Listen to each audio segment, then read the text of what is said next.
Hello and welcome back to day 8 of the stories of the prophets with this blessed month of Ramadan. As always, we'd like to start off by wishing everybody happy Ramadan and wishing you but the best for this blessed month as well.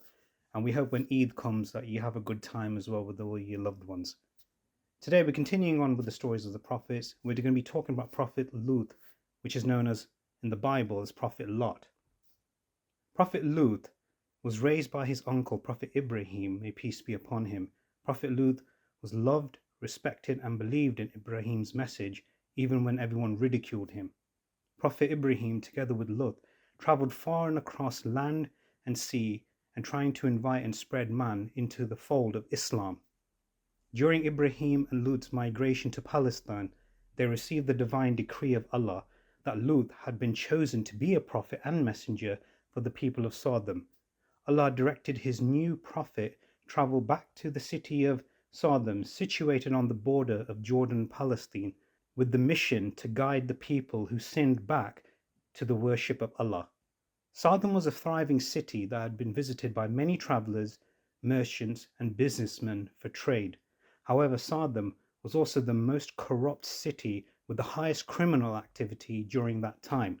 Travelers passing Sodom were often waylaid and robbed of their belongings, and sometimes were mercilessly murdered. Blessed with the prophethood and his new mission, Prophet Lut settled into Sodom and began to devise ways to bring his people into the fold of Islam. He was well aware that his nation was the most corrupt nation at the time, but he held firm faith and hoped and prayed that they would soon see the errors of their ways and entered into the path of Allah. Soon Prophet Lut approached the men of the city and reminded them of their Lord. Will you not fear Allah and obey him? Verily, I am a trustworthy messenger to you, so fear Allah, keep your duty to him and obey me. Surah Shura, ayat 160 to 163. Puzzled, the men of the city began discussing amongst themselves. This man has entered our city and telling us to cease what we're doing. Clearly, he is gaining something out of this.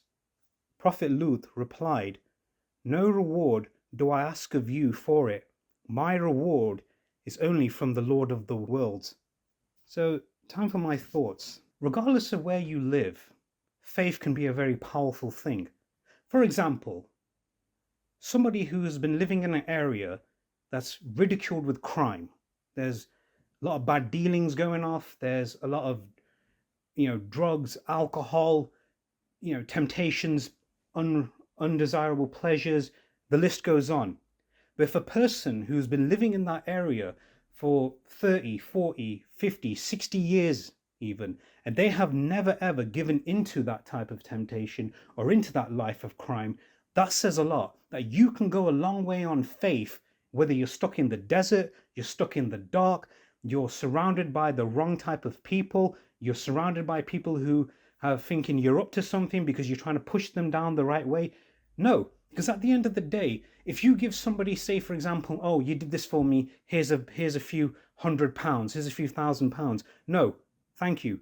I didn't do this for money. I didn't do it for financial gain. I did it because it made me feel good in my heart. It made me feel good that my Lord upstairs is watching me, and he is knowing the fact that what I'm doing this is for the right reasons. I'm doing it as a good deed, to pass this good deed on to you, for you to understand that not everybody's mind is wrapped around financial benefit.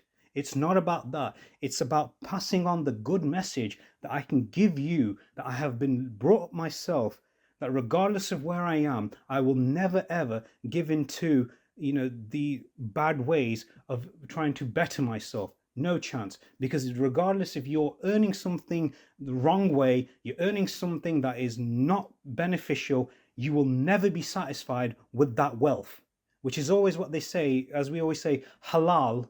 For those who do not know what it is, halal isn't just what we eat, it's not just what we drink, it's how you live your life, it's how you earn your income. This is the true message of what Prophet Lut, may peace be upon him, was trying to tell the people of his time. Think about it. A man stood in the most corrupt nation of that time, and yet he held on to his faith with all his strength, with all his might, and saying, I am not going to give in to temptation regardless of what you throw at me. I am not going down that way. No, thank you. Goodbye. This is not for me. You want to do this? Good luck. But down the line, ask your Lord for forgiveness. He will happily forgive you, because that is what Allah and the Lord of the world, He loves nothing more but to forgive people out there. He that's all He wants to do, is forgive you. All you have to do is ask for forgiveness. So I hope you like this message, everybody. And this is one of the most powerful stories ever, to remind you the fact that wherever you are, don't give up on faith, because it can go a long way for you. We wish everybody the best for the rest of Ramadan. We hope you're doing very well. Don't forget to click subscribe, turn on notifications. We have a lot more stories coming your way. 25 prophets, we're on 8 now. There's a few more to go, and a bit more to come afterwards as well. So all the best to you all. God bless, and we'll see you in the next video, everybody. All the best.